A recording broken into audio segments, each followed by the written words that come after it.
An emergency such as a fire, a bomb threat, a flood, or a tornado can occur at any time. If an emergency happened in or near your tower facility, would you know what to do? Would your co-workers know? Do you have a plan for handling emergencies? Battle 55, 55, Baltimore Clancy, Bridgeport Airport, Airway 2 departure, Seattle, transition is filed, maintain 4000, expect level 210,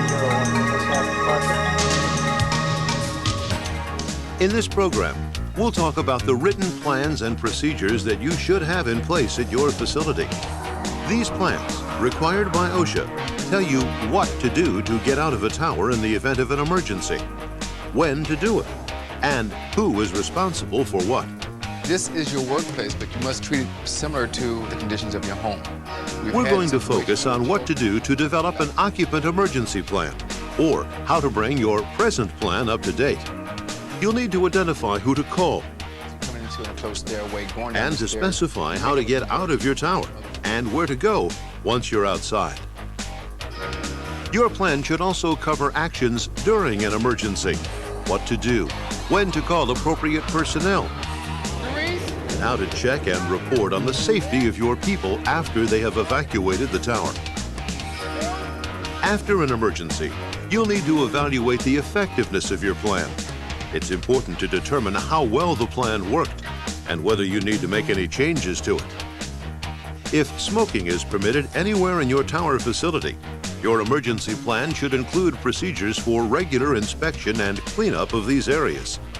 Be sure to designate someone to be responsible for these procedures. Work out a maintenance schedule. Your plan must cover electrical hazards and what to do about such things as faulty or poorly maintained electrical wiring and equipment, exposed wires, dangerous quick fixes or installations, and crowded or unprotected wiring. Electrical hazards also include improperly wired or installed systems and appliances.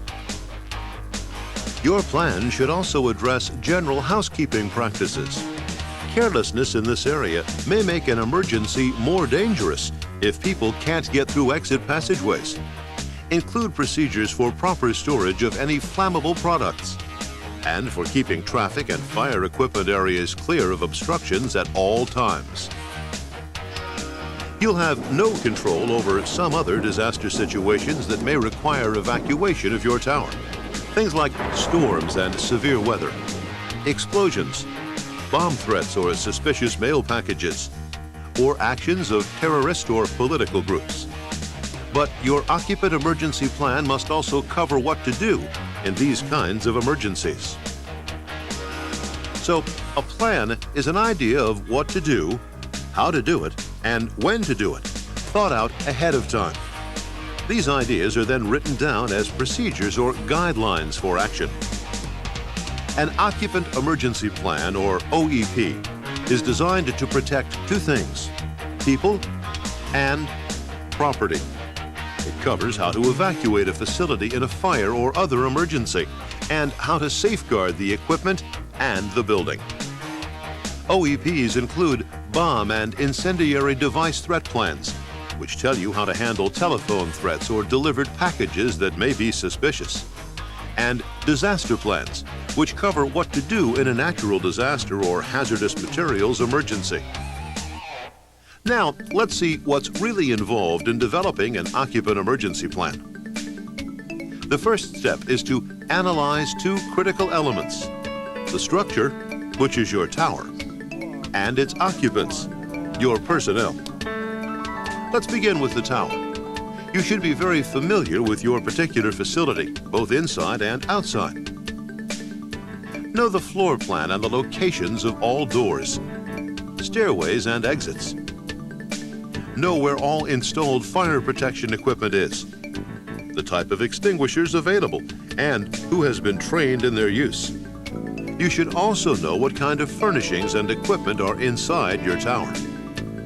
Note potential problem areas. Blocked exits can cause dangerous delays in an emergency. An exit blocked from the inside prevents people from getting out of the tower safely. An exit blocked from the outside prevents people from getting clear of the tower building and dispersing safely once outside.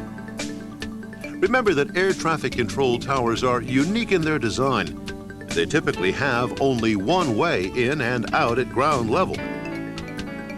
Additional exits may discharge to a roof or balcony. So it's very important to keep these areas always accessible and clear of obstructions at all times. Make sure that all exits are clearly marked. The second critical element in emergency procedures planning concerns the personnel who work in a tower. A major objective of your occupant emergency plan is to provide instructions to your people on how to exit the tower in an emergency and where to assemble safely for check-in and reporting. You should know who works in your tower, the kind of work they do, and what they're capable of doing in an emergency. Now you're ready to develop your occupant emergency plan. There are 5 required components. Specify a procedure for reporting any emergency. This may involve sounding an automatic alarm or activating an emergency organization and command center team. Either way, the goal is the same. Notify the appropriate personnel to set response actions in motion as quickly as possible. Specify the escape procedures your people are to follow to exit the tower. These should be written in the plan as step-by-step actions to take when the alarm sounds. This part of the plan should also identify the safe areas outside the tower where people are to assemble when they exit. Refer to the sample procedures in your handbook for developing procedures for your particular tower. Develop appropriate procedures for critical operations shutdown. Because air traffic control is a critical operation, you'll need to specify how to notify and transfer control to another tower in an emergency situation. Next, develop a procedure to account for all personnel who may be in the tower on any given day.